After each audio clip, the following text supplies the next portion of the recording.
موروها كان واحد تاني خسران وعازب ووحدان، بس فجأة ظهرت له قدرة حاكم خارقة وبقى يجذب البنات كأنه بيشرب مية. بس أول ما دخل الأكاديمية الخاصة دي ضرب كتير وقلبها لعبة وحاجات كتيرة، وفعل حاجة جواه الجويستيك بتاعه كسر. آسف يا جماعة، قصدي فتح جواه جانب قوي ومجنون محدش كان متوقعه. قامت معركة شرسة بين المنقذين اللي بيستخدموا السيوف وبين تنين ضخم بيغير الواقع. الأوضاع سخنت بسرعة. لما المعركة طولت والناس بدأت تتصاب، موروها فكر في أصحابه والحاجات اللي بيهتم بيها أكتر حاجة. اتجنن وحلف إنه هيدمر أي حد هيتطاول على اللي يخصه. وبعدين من العدم رمى تعويذة قوية بشكل جنوني عملت انفجار ضخم ومسحت التنين من الوجود تماما. من حوالي 6 شهور قبل المعركة الكبيرة، مديرة المدرسة جمعت الكل وبدأت تشرح ليه هم اللي تختاروا. قالت للطلاب إنهم كلهم عندهم قوة خاصة عشان شايلين ذكريات من حياتهم اللي فاتت، وممكن يستغلوا حاجة اسمها الفنون الأجدادية. وهي بتدي الخطاب الجاد ده، موروها كان نام في النص ودخل في حلم شاف فيه بنت شعرها أحمر من حياته اللي فاتت، ولما كانوا خلاص هيبوسوا بعض صحي فجأة لقى نفس البنت دي واقفة قدامه رايحة تقلبها لعبة معاه. من غير أي إنذار خبطت دماغها في دماغه وقعدته على الأرض ووقعت معاه كام كرسي. قالت إن ده صقر عشان نام في أول يوم، ووضحت إنها مش طايقة الناس الكسلانين اللي زي. لما موروها بص عليها أحسن استوعب إن شكلها بالظبط زي البنت اللي في حلمه وناداها سراشة. لما سمعت كده البنت اتحمست جدا وحضنته جامد ونادت عليه فراغا وقالت له إنها وحشته قوي. موروها كان متلخبط بس قالها إنها غلطانة في الشخص، اسمه موروها مش فراغة، بس هي أصرت إنه أخوها الكبير من حياة سابقة. بس صوت غريب لفت انتباههم، بصوا لقوا بنت تانية مغمى عليها على الأرض. موروها اتسرع عشان يشوف لو هي كويسة، بس أول ما فتحت عينيها بصت له مباشرة ونادته شصورة. وبعدين من العدم قربت منه وباسته. البنت اللي شعرها أحمر اتجننت في ساعتها، شدتهم من بعض وقالت عليها كلام مش حلو. بس شصورة وهي لسه مش فايقة قالت إنها كانت نص نايمة وفكرته حد تاني. اللي شعرها أحمر ردت بعنف وسألتها لو هي متعودة تبوس أي حد بالصدفة كل ما تكون نص نايمة، بس شصورة ما اهتمتش خالص. اللي شعرها أحمر كانت متضايقة بوضوح وقالت إن شصورة بوظت عليها فرصة إنها تبوس موروها في الحياة. لما موروها حاول يهدي الوضع، شصورة بصت له وسألته بكل بساطة رأيه في شفايفها إيه. موروها اتحرك بسرعة بس قالها بصراحة إنها بتتصرف بشكل مغري زيادة عن اللزوم، خصوصا إنهم يدوبك لسه عارفين بعض وهما بيتخانقوا كده. البنت اللي شعرها أحمر حست إنها مطنوشة خالص، اتعصبت وقالت موروها ممكن ما يكونش فاكر حياتها اللي فاتت، بس هو بيتصرف زي اللعوب دلوقتي. ودموع في عينيها البنت دي جريت. بعد كده في الفصل المدرسة طلبت من الكل يقف ويعرف بنفسه. البنت اللي شعرها أحمر رفعت إيديها كأنها ميتة وعاوزة تبدأ هي الأول. عرفت نفسها بفخر إنها ساتسوكي رانجو، وقالت إنها بتطمح تبقى تاني أقوى منقذ في الأكاديمية كلها، وإنها هتعمل أقصى ما عندها عشان تكون قائدة قوية لبقية الطلاب. بس بدل ما يشجعوها الفصل كله اتضايق، كانوا متغاظين كأنها فاكرة نفسها هي الشخصية الرئيسية وكلهم خسرانين. ساتسوكي كان شكلها متلخبط جدا وقالت إن كل اللي هي عايزاه هو إنها تكون قدوة كويسة، خصوصا لناس زيهم اللي بتحاول على حد قولها تساعدهم يتحمسوا عشان يحققوا أي حاجة كبيرة. موروها بص عليها وقال في سره أيوه دي مجنونة خالص، وعشان أصلح ده لازم أديها الجويستيك بتاعي عشان مفيش فوضى تحصل. وقف وطلب من المدرسة إنها تطنش الدراما وتبدأ تنادي الأسماء وخلاص. المدرسة وافقت وقرت أول اسم في القائمة، شيزونو أوروشيبارا، أو نفس البنت اللي بست موروها قبل كده. بس لما الكل بص عليها كانت واقعة خالص. وهم رايحين على أول حصة ساتسوكي مشيت جنب موروها وسألته بكل بساطة لو عايز يخرجوا بعد المدرسة، وهي بتلمح بوضوح إنها عايزة الجويستيك بتاعه. موروها اللي مش عايز يتعامل معاها لأنه عارف إزاي يتعامل مع الناس دي قال إنه كان مخطط يدور على شغل جزء من الوقت، بس هي سرعان ما وضحت إن قواعد المدرسة ما بتسمحش بالشغل الجزء من الوقت. بعد كده الطلاب اتلموا حوالين المدرب بتاعهم في ساحة التدريب. بدأ الحصة بشرح نوعين من المنقذين، الشران اللي بيستخدموا قوى النور والكوما اللي بيستمدوا الطاقة من الظلام. قال لهم إنهم هيبتدوا بتعلم تقنيات النور، ووراهم بتشتغل إزاي عن طريق إنه استدعى البدلة اللي شبه الدروع بتاعته، وده خلى الكل ينبهر. لما سألوه عنها شرح إن دي البرانة بتاعته وهي أساساً مصدر الطاقة ورا مهارات النور. وبما إن كل واحد فيهم عنده ذكريات من حياة سابقة قال إنهم كل اللي محتاجينه إنهم يطلعوا القوة دي بغريزتهم. الطلبة اتحمسوا كلهم وجربوا، بس بسرعة أدركوا إن الموضوع مش سهل خالص. ساتسوكي كانت أول واحدة تظبطها وما كانش عندها مشكلة، موروها كان لسه بيحاول يطلع طاقته لما ساتسوكي ظهرت وسألته بحماس لو شاف الأداء بتاعها. قبل ما يلحق يرد سمعوا مجموعة طلبة بيهزروا بصوت عالي. واحد منهم قال إنه بيتمنى إن وحش خارق للطبيعة يظهر ويعمل فوضى عشان يبعتوهم يوقفوه. ساتسوكي اتكلمت معاهم وقالت إنهم مكسوفين كمنقذين. واحد من الشباب دول اسمه جين رد عليها بعصبية بيسألها هي فاكرة نفسها مين. هي ردت عليه وقالت إن لو عندهم مخ شغال مكنوش سألوا سؤال غبي زي ده. الموضوع سخن بسرعة وبدأوا يبادلوا الشتايم. جين فجأة اتحمس، استدعى البرانا بتاعته وتحداها. المدرب حاول يوقفهم بس جين أصر إن دي مجرد مبارزة تدريبية. شد العلامة اللي حوالين رقبته وتحولت لفأس ليه شفرتين. ساتسوكي عملت نفس الكلام وطلعت سيف. موروها كان مصدوم وشيزونو شرحت له إن العلامات دي بتتحول للأسلحة اللي استخدموها في حياتهم اللي فاتت عن طريق إنهم بيوجهوا البرانا فيها. موروها بص باندهاش بس في نفس الوقت بدأ يقلق على ساتسوكي. هي فضلت تهاجم بس جين كان بيراوغ الضربات بتاعتها بسهولة وفضل يتريق عليها عشان بتضيع. هي هجمت تاني ولما هو هف بالفأس بتاعه جين بسرعة نزع سلاحها وقال عليها ضعيف. وموروها اتدخل بقى راجل جدع وقلع الجاكيت بتاعه وحطه بالراحة على ظهرها عشان يغطيها. المدرب أخيرا تدخل وقال لجين يبطل يتريق. جين اعتذر اعتذار نص كم بس لسه بيقول على ساتسوكي إنها ضعيفة عشان مش عارفة تدافع عن نفسها. الكلمة دي وجعتها قوي. هي قامت من غير ما تتكلم ولا كلمة ومشيت من ساحة التدريب. بعد كده في كافيه هادي في البلد موروها لقاها شكلها محبط خالص. حاول يشجعها بس مفيش ولا كلمة من كلامه دخلت دماغها. بدل ما يتكلم اكتفى بالإنصات. ساتسوكي في الآخر اتكلم، حكت عن إن بلدها كانت بتتعرض لهجوم مستمر من الوحوش الخارقة للطبيعة عشان كده عيلتها كانت دايما بتتنقل. ده خلى تكوين صداقات حقيقية صعب بس بفضل ذكريات حياتها اللي فاتت والأحلام اللي شافت فيها فراغا عمرها ما حست بالوحدة بجد. لما عملوا لها اختبار ولقوها منقذة ده خلاها تحس إن ليها هدف عشان ده معناه إن في فرصة حقيقية إنها تقابل فراغا تاني. اعترفت إن إنقاذ العالم أو مطاردة العدالة مش هو اللي بيحركها. اللي فرق معاها بجد هو إنها تثبت نفسها قدامه. بس بعد ما خسرت الخناقة دي حست بالإهانة والدموع في عينيها طلبت من موروها إنه يوبخها زي ما كان بيعمل في حياتهم اللي فاتت. في اللحظة دي شيزونو اللي ما كانوش واخدين بالهم إنها قاعدة جنبهم عرضت بهدوء إنها هي اللي تعمل التوبيخ ده بداله. ساتسوكي اتصدمت واتهمت موروها على طول إنه عزمها بس هو أنكر. شيزونو ما اديتش أي رد فعل، فضلت قاعدة عادي بتاكل بطاطس مقلية. لما موروها غير قعدته عشان يقعد جنبها ساتسوكي اتعصبت وقالت لها تمشي. شيزونو تجاهلتها وبعدين سألت بوش تابت لو ده خلاها تبدو كواحدة مفيش عندها حياء. هو كان مصدوم لدرجة إنه مقدرش يرد. ساتسوكي غضبت وطلعت شتيمة ورا شتيمة متهمة شيزونو إنها بتستخدم الأصول الكبيرة بتاعتها عشان تغوي الشباب البريء. شيزونو ردت عليها وهي بتستفزها وقالت إن البنات الصغيرة اللي صدرها مسطح زيها ملهاش الحق إنها تتكلم.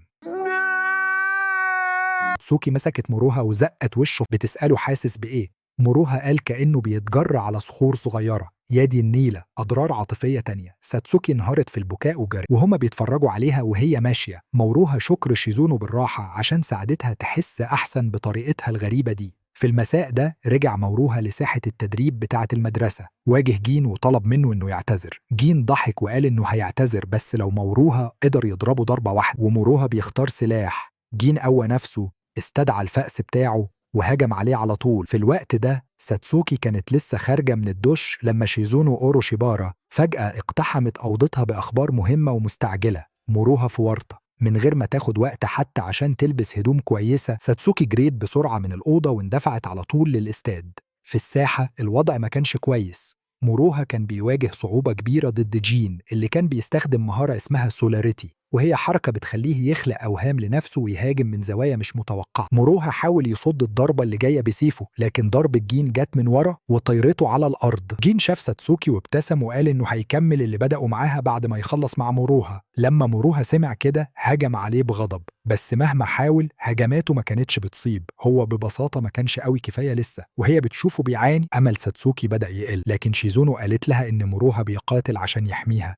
أقل حاجة ممكن تعملها هي إنها تتفرج لحد النهاية. بعد كده سيف موروها اتخبط ووقع من إيده واتزحلق على الأرض. هو جرى عشان يجيبه بس جين داس على إيده وثبته على الأرض وهو نايم هناك عاجز، فجأة ذكريات موروها من حياته اللي فاتت رجعت له بسرعة. افتكر ساتسوكي اللي كانت وقتها اسمها ساراشا، وهي بتقوله إنها مؤمنة بيه عشان هو حارس السيف المقدس وهو أمهر مبارز. في اللحظة دي بالظبط في الحاضر ساتسوكي قررت نفس الكلمات دي. هي زعقت وقالت إن لو كسب هتبوسه. حاجة اتغيرت جواه، ومع دفعة مفاجئة من الطاقة موروها زادت قوته وصب طاقته الداخلية برانا في العلامة بتاعته. جين بدأ مذهول وهو بيشوف وجود موروها كله اتغير. موروها هجم تاني ولصدمة جين استخدم سولاريتي بنفسه، وهي تقنية كان جين خد 3 سنين عشان يتقنها. موروها سيطر على جين ووقعه مغمى عليه. المعركة خلصت، بس كل القوة اللي طلعها كانت زيادة عن اللزوم. موروها فقد وعيه، وقبل ما يقع على الأرض ساتسوكي مسكته في حضنها. في الوقت اللي موروها كان لسه فاقد الوعي، المديرة كانت دخلت الساحة بهدوء أثناء المعركة وهي بتتفرج عليه وهو بيقاتل. أشارت ليه على إنه حاجة أسطورية، التنين القديم. بعد كده وهو راقد بيرتاح فجأة صحي على بوسة، بس لما فتح عينيه ما شافش ساتسوكي ولا شيزونو. كانت بنت شقرا غريبة خالص مائلة عليه. هي بعدت عنه على طول وهي متوترة ووقفت جنب المديرة. المديرة شرحت بهدوء إن البنت نقلت سحر لجسمه باستخدام بقها عشان تعوض كمية الطاقة الداخلية البرانا الكبيرة اللي حرقها أثناء القتال. لما موروها سأل إذا كانت هي فعلا اللي باسته، وش البنت أحمر جدا واستخبت ورا المديرة من الإحراج. في اللحظة دي صوت ورا الستارة لفت انتباهه. المديرة سحبت الستارة واتفتحت، وراها ساتسوكي متكتفة ومكممة. موروها بص مش مصدق. المديرة شرحت بمنتهى البساطة إن ساتسوكي حاولت تعمل حاجة مش كويسة في لعبة الفيديو بتاعته وهو نايم، في إشارة لحركة طائشة منها وهو فاقد الوعي، عشان كده كان لازم تحطها في عقاب. بعد ما قعدت جنب سريره المديرة قالت لموروها إنها كانت بتراقب معركته، وأكدت إيمانها بإنه واحد من التنانين القدام. موروها اللي كان تايه خالص ما كانش عنده فكرة هي بتقصد إيه. هي وضحت له حسب الفرع الياباني من منظمة الفرسان البيض، التنين القديم هو اسم تاني لقدم نوع من البطل العظيم. شرحت إن كل المنقذين هم محاربين اتولدوا تاني من حياة فاتت، لكن في حالات نادرة بعضهم بيتولد مرتين وبيشيل ذكريات من حياتين مختلفتين. موروها اعترض وقال إنه بالعافية فاكر حياة واحدة فاتت، فما بالك باتنين. وهي المديرة بتقوم عشان تمشي، البنت الشقرة الصغيرة بصتله بعيون جدية. بعد ما الباقيين مشيوا جين فك قيود ساتسوكي، وفي اللحظة اللي اتحررت فيها حضنت موروها وهي بتشع فرحة. في اللحظة دي بالظبط وصلت شيزونو وعلقت بكل بساطة على المشهد اللي قدامها. ساتسوكي اتغاظت من دخولها المفاجئ واتأففت وهي بتشتكي إن شيزونو دايما بتعرف تبوظ عليها لحظاتها الغالية مع موروها، بس شيزونو طنشتها خالص ومشت مباشرة على موروها وباسته هي بدلها. من ورا الزاوية البنت الشقرة الصغيرة كانت بتتفرج على المشهد كله وهو بيحصل. اتنهدت وهي حاسة بالشفقة بجد على موروها اللي كان بيتعامل مع دراما حب بالرغم من إنه عازب من الناحية التقنية. تاني يوم في الفصل ساتسوكي طلبت من موروها يبادلها الأرقام، بس شيزونو اللي كانت واقفة وراها هنتها بابتسامة ساخرة وقالت إنها ترقت من إنها كانت وحدانية خالص لإنها بقت خسرانة وعندها صاحب واحد بس، وبكده دمرتها في ساعتها. دخل طالب بيدور على موروها وشيزونو الاتنين. هما اتبعوا الطالب لسطح المبنى، وهناك الطالب دار على موروها وقالوا إن المديرة هي اللي رشحته بنفسها عشان يبقى مرشح من تصنيف سي. اعترف إنه معجب بقوة موروها وذكر إنه شاف المعركة كلها في الساحة. موروها كان بيبص على بطاقة الاسم بتاعته، فالطالب كشف بكل بساطة إنه جين الأخ الكبير لجين. كمل جين وشرح إن موروها بتصنيفه سي هيبدأ ياخد مرتب وهيكون ليه مكان مضمون مع فرقة الفرسان البيض بعد التخرج، بس كان في مقابل. المرشحين من تصنيف سي بيتخصصوا تلقائيا في المهاجمين سترايكرز، وهي فرقة نخبة ضد الميتافيزيقية اللي جين نفسه بيقودها. قال لموروها إنه ياخد وقته في التفكير، بس موروها كان عنده سؤال واحد بس: هيقبض كام؟ وأول ما سمع الرقم وافق في ساعتها من غير أي تردد. ساتسوكي اللي كانت بتتصنت بوضوح طلعت فجأة وجريت تترجاهم إنها تنضم هي كمان. جين متساهلش، وصفها إنها عديمة النفع وملهاش أي قوة، وشيزونو زادت وقالت إنها بس شاطرة في إنها تتدرب من أخوه الصغير. جين اعتذر ومش جريت وقالت إنها كويسة وعادت إنها هتبقى أقوى عشان تقدر تحارب جنبه في يوم من الأيام. بعد كده موروها وشيزونو حضروا أول تدريب للمهاجمين وهما بيراقبوا الباقيين. شيزونو قالت له إنهم معروفين باسم الجيل الذهبي، وهو لقب كسبوه بعد ما قضوا على ميتافيزيقيين أكتر من أي فريق تاني في فرع اليابان. معظمهم كان تصنيفهم بي أو أعلى، موروها بدأ يشكك في إنه ممكن يجاريهم أصلا. بعد التدريب وهم مروحين البيت قابلوا ساتسوكي اللي كانت مستنياهم، عزمتهم على أكل بس شيزونو رفضت وقالت إنهم تعبانين ومحتاجين يرتاحوا. موروها كان شكله عايز يقول الأكل المجاني كان يبدو حاجة فظيعة، بس شيزونو قاطعته وفكرته بإن عنده مسؤوليات تدريب دلوقتي. ساتسوكي اعتذرت إنها منستش الموضوع ده وعرضت إنهم يخرجوا يوم تاني لما يكونوا فاضيين. بعد ما مشيت موروها عاتب شيزونو على قد إيه كانت قاسية على ساتسوكي، وبعدين مشي لوحده. في صباح يوم ساتسوكي كلمت شيزونو وسألتها لو عايزة يخرجوا سوا. بعد شوية اتقابلوا في المول، وهناك ساتسوكي وضحت إنها عايزة مساعدة في اختيار هدية لأخوها الكبير. الاتنين قضوا اليوم كله بيتفرجوا على المحلات واحد ورا التاني، وبيواجهوا صعوبة في إنهم يقرروا إيه هي الهدية المثالية. في الآخر قعدوا على بنش. بعد ما جبت لهم سناكس، عين ساتسوكي جت على طفلين صغيرين قريبين منهم، حاجة فيهم فكرتها بحياتها اللي فاتت مع فراغة. بس قبل ما تقدر تفكر كتير في الموضوع، الأرض فجأة اتشققت من النافورة القريبة. ميتافيزيقي ضخم انفجر وطلع على شكل تعبان عملاق. ساتسوكي بصت في عينين المخلوق ده، في حين إن شيزونو فضلت متسمرة مكانها. واحد من الأطفال اللي شافتها بدري كان قريب من منطقة الخطر ومرعوب لدرجة إنه مقدرش يتحرك. ساتسوكي كانت خايفة برضه، بس ما كنتش عايزة تتجمد في مكانها قدام حد هي بتهتم بيه. فكبحت خوفها واستدعت البرانة بتاعتها ونطت عشان تتصرف. فوقت شيزونو من ذهولها وشاورت على الطفل وطلبت منها إنها توصله لمكان أمان وهي هتواجه الوحش. استدرجوا المخلوق للمول اللي بقى فاضي دلوقتي وحاولوا يبعدوا الخناقة عن المدني. أول ما افتكروا إنهم زنقوه، رأس تانية طلعت من الأرض. ده كان وحش خارق للطبيعة، ليه كذا رأس. واحدة من الرؤوس طلعت لقدام فجأة، أدركت إنها بتتحول لحجر. في نفس الوقت ده وحدة القتال في المدرسة كانت بتراجع اللي حصل من بعد. موروها دخل وسأل على طول إيه اللي بيحصل. جين شرح إن الوضع سيء، عمرهم ما شافوا وحش خارق للطبيعة عنده كل الرؤوس دي قبل كده. موروها أصر إنهم لازم يساعدوا شيزونو وساتسوكي، بس جين قال إن الفريق مش قوي كفاية عشان يخاطر بمواجهة مباشرة. رجعنا تاني للمول. ساتسوكي كانت بتحاول يائسة تصحي شيزونو، بس في اللحظة دي واحدة من رؤوس المخلوق ضربت لقدام ولفت لسانها حوالين ساتسوكي. موروها دخل دخول درامي وقطع اللسان ده بالكامل بحركة سلسة واحدة. شاف حالة البنات اللي هم فيها وغضب جامد. موروها هجم على المخلوق بكل قوته بيضرب بالسيف، بس ده ما كانش كفاية. الوحش بدأ يبقى أقوى منه. أول ما الأمور بقت شكلها وحش، شيزونو فاقت أخيرا وصرخت فيه بتفكروا إن لسه عنده قوة تانية. في اللحظة دي عقل موروها اتضرب بذكرى من واحدة من حياته اللي فاتت. تعابير وشه بقت غامقة وهو بيقول إنه عمره ما بيسامح اللي بيحاولوا ياخدوا اللي بتاعه، وهو بيقول تعويذة قوية. واحدة من الرؤوس بلعته بالكامل، بس جوه بقى هو كمل التعويذة وطلعها من جواه. المخلوق انفجر من الداخل وموروها طلع من الانفجار. اليوم اللي بعده على سطح المدرسة، ساتسوكي اتفاجئت لما جين طلب منها إنها تنضم لاحتياطي السترايكرز.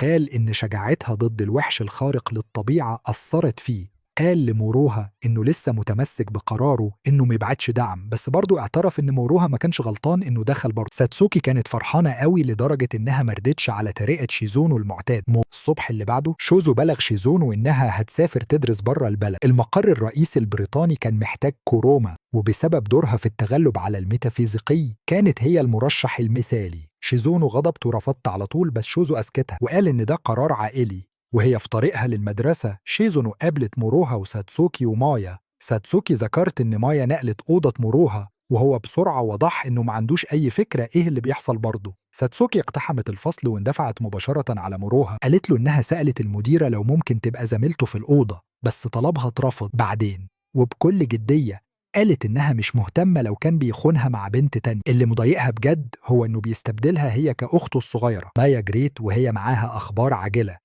في حاجة غلط في بيت شيزونو. في اللحظة دي شيزونو كانت بتتغدى مع السير إدوارد وأخوها. أخوها كان لسه مخلص كلامه عن قد إيه هو مبسوط إن شيزونو هتكون تحت رعاية السير إدوارد في المملكة المتحدة. في اللحظة دي الخادم بتاعهم دخل وبلغ شيزونو إن حد من المدرسة عاوزها في التليفون. هي طلعت ترد وكانت متوقعة تتكلم مع المديرة، بس بدل كده كان موروها. سألها ليه هي مش في المدرسة. هي حاولت تكذب وتقول إنها عيانة، بس هو كشف كذبتها. قال لها لو ما قالتش الحقيقة هو هيجي لحد بيتها بنفسه. في الآخر اعترفت إنها مسافرة المملكة المتحدة عشان تدرس. لما سألها ده اختيارها سكتت.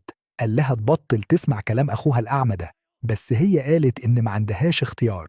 اسم عيلتها أهم حاجة. قبل ما تقفل السكة قالت له ما يقلقش وإنها هتكون كويسة. رجعوا تاني للترابيزة، الخادم جه تاني وقال إن في حد على الباب. أخوها قال له يتجاهل الموضوع، بس قبل ما أي حد يلحق يتصرف موروها دخل بعنف من الشباك. تادوري قام واقف بيهدده إنه هيتقبض عليه. موروها متجاهلش كلامه ومشي على طول ناحية السير إدوارد، واعترف صراحة إنه هو اللي هزم الوحش الخارق للطبيعة. شيزونو على طول قالت عليه غبي عشان ضيع فرصة حريته. موروها قال إن ده مش مهم، ممكن ما يكونش فاكر حياته اللي فاتت، بس هي لسه مهمة بالنسبة له دلوقتي. لما سألها هي عايزة إيه بجد، شيزونو ترددت وبعدين اعترفت في الآخر إنها عايزة تفضل معاه. أخوها حاول يتدخل بس موروها مسكها ونط من الشباك وهي في دراعه، ودخل بسرعة في عربية كانت مستنية. رجعوا تاني لجوه. ماري طلبت من السير إدوارد إنه يوقفهم، وهما بيهربوا عربيتهم اتهجمت فجأة، وموروها بالعافية عرف يتجنب إنه يعمل حادثة. السير إدوارد ومساعدته أنجيلا نزلوا من عربية كانت قريبة وطلبوا إنه يرجع شيزونو.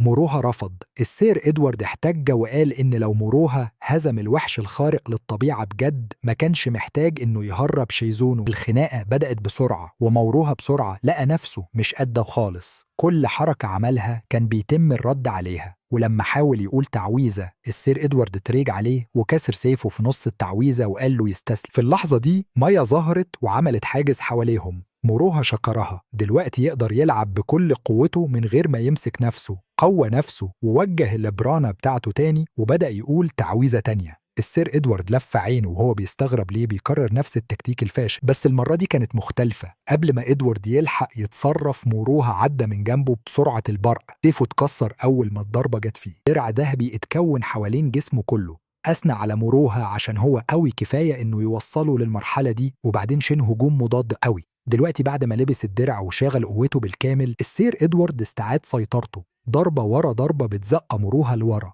موروها كان محاصر ومرهق وبقى شكله كأنه هيخسر. أول ما موروها كان قرب يتغلب في الخناقة، ذاكرة تانية من حياة سابقة فجأة هجمت على عقله، تعويذة عمره ما استخدمها قبل كده. بدأ يقولها بالراحة، وأنجيلا والبنات اللي كانوا داخلين في خناقة خاصة بيهم قريب وقفوا اللي بيعملوه ولفوا عشان يتفرجوا. أنجيلا بسرعة أدركت إيه اللي بيحصل وتمتمت وهي مصدومة. دي فنون الظلام من المستوى الثامن. شيزونو اللي فهمت كويس إيه اللي هيحصل ابتسمت وقالت بصوت عالي إنه بيعمل تعويذة هتغير كل حاجة. المثير للدهشة إن السير إدوارد كان شكله مبسوط. أول ما موروها طلع التعويذة كل حاجة لمستها اتجمدت على طول. قبل ما السحر يوصل للإدوارد رفع إيده وأعلن إن موروها هو رقم 7 المحظوظ، أحدث إضافة لنخبة الست الكبار. بعد المبارزة كلهم راحوا لبيت المدير، وهما بيتكلموا جوه جرس الباب رن. كان السير إدوارد جه عشان يتكلم مع موروها وشيزونو الاتنين. بهدوء اعترف بهزيمته ووافق إنه يسيب شيزونو تفضل في اليابان.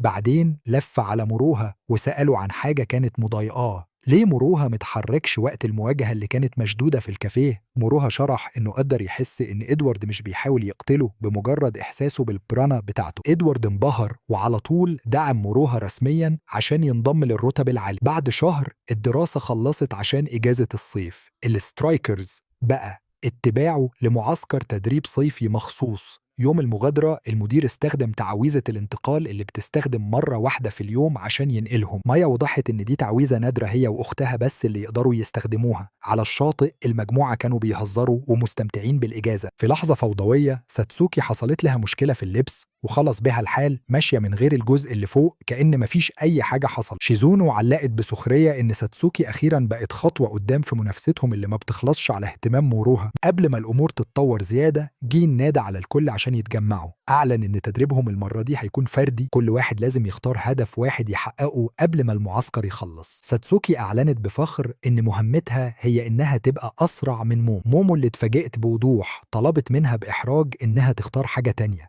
ساتسوكي ضايقتها وقالت إنها بس خايفة من مستقبلها الواعد وهي بتنفخ صدرها اللي يكاد يكون مش موجود بدلع. مومو ردت ببرود إنها بس مش عايزة ساتسوكي تفشل تاني، خصوصا إنها خسرت بالفعل في قسم البطيخ، في إشارة للمظهر. في النهاية السباق بدأ وساتسوكي كانت متأخرة كتير، يدوب بتشم تراب مومو. موروها تمنى لها التوفيق، لكن شيزونو ومايا الاتنين اتفقوا إن مفيش عندها فرصة. مومو كانت في مستوى تاني خالص. في اللحظة دي بالظبط تليفون موروها رن. كان السير إدو اشتكى إنه شغال في الوقت اللي موروها بيتفسح فيه على الشاطئ ومحاط ببنات حلو. موروها سأل بقاله قد إيه بيتجسس على سناب شات بتاعه، بما إن دي الطريقة الوحيدة اللي ممكن يعرف بيها هو بيعمل إيه. إدوارد ادعى إن المديرة هي اللي قالت له، وإنه كان بيتصل بيها عشان ينظم اجتماع الرؤوس الستة اللي جاي واللي هيتعمل تكريما لموروها. موروها اتفاجئ بس بسرعة قفل المكالمة وقال إنه مش مهتم. في ليلة من الليالي موروها وساتسوكي نزلوا يتمشوا على الشاطئ. هناك هي طلبت منه إنه يساعدها تتدرب عشان تكسب موروها اقترح إنها تختار هدف مختلف، لكن هي أصرت إنها مش عايزة تفضل الأخت الصغيرة اللي ملهاش لازمة زي ما كانت في حياتها اللي فاتت. وهي بتحضنه موروها جاتله ذكرى تانية من حياته اللي فاتت وهو فراغا افتكر انه كان دايما بيطلع للحرب وهي بتفضل وراه. ساتسوكي شرحت ان ده كان عشان هي مش عايزة تبطئه، لكن موروها الله الحقيقة ده كان عشان هو عايز يحميها من مخاطر الحرب، وده كمان السبب انه مش عايزها تتحدى مومو. هي اعترفت دلوقتي ان التحدي بدأ من أنانية. مومو هي الوحيدة اللي تقدر تجاري سرعته، عشان كده كانوا دايما بيتدربوا مع بعض. وساتسوكي ما كانتش بتحب انها تفضل لوحدها، هي فكرت انها لو قدرت تكسب مومو هتقدر تبقى شريكته بدلها. موروها اتأثر بصراحتها وابتسم ووافق انه يساعدها تتدرب. الطلاب عملوا حفلة شواء مبهجة وكل العيون كانت على ساتسوكي والكل كان بيشكر في مهاراتها الرهيبة في الشوي. بعد كده بالليل ساتسوكي كملت تدريبها تحت إشراف موروها وهي بتجري على سطح المحيط بتركيز تام. بعد ما خلصوا وهم خلاص راجعين هي وقفت وبصت ناحية البحر، قالت إنها حاسة بحاجة غريبة زي وجود مخيف جاي من المايه. موروها طنش كلامها وقال إن ده غالبا البرد هو اللي ملخبط حواسها. قبل يومين من انتهاء معسكر التدريب المجموعة اتجمعت على الشاطئ عشان عرض الألعاب النارية. مايا ذكرت إن الألعاب النارية دايما بتريحها، أختها كانت بتستخدمها عشان تهديها زمان لما صحيت كمنقذة أول مرة وحست إنها متلخبطة. الطلاب كانوا بيهزروا وفي نص المرح ساتسوكي بالصدفة ولعت نار في مؤخرة كانزاكي، وهو بيطفي النيران بهستيريا طلب من موروها يروح يجيب ألعاب نارية زيادة. وهو في طريقه موروها قابل شيزونو، هي طلبت إنها تيجي معاه وهما الاتنين قعدوا سوا جنب الرصيف. هو اعتذر إنه ما قضاش وقت معاها أكتر في المعسكر وذكر إن هيكون حلو لو جاب خاله وعمته معاهم المرة الجاية. حبيت الملخص وعاوزنا نكمل باقي الأنمي اكتبلنا تحت في التعليقات وسلام.